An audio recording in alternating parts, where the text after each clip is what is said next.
नाज़रीन, सिंध बलोचिस्तान हब चौकी वारे पुल किरण सबब काफ़ी ॾींहं खां रस्तो बंदि हुजण करे गाॾियुनि खे 1 किलोमीटर परे मुतबादिल रस्तो ॾियण खां पोइ हब चौकी वञणो पइजी रहियो हुयो।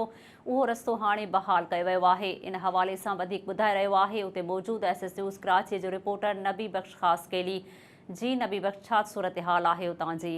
बिल्कुल जो असीं हिन वक्त जो मौजूद आहियूं पाण सिंध ऐं बलोचिस्तान जो बॉर्डर है जेका पुल जेका है उहा ॿोॾ सबब जेका ड्रही जेका पट थी वई हुई, जंहिं करे ज़मीनी रस्तो है बलोचिस्तान की तरफ़ ऐं सिंध जो रस्तो है वो बॉर्डर का बिल्कुल बंद किया वियो हुयो काफ़ी ॾींहंनि खां वठी।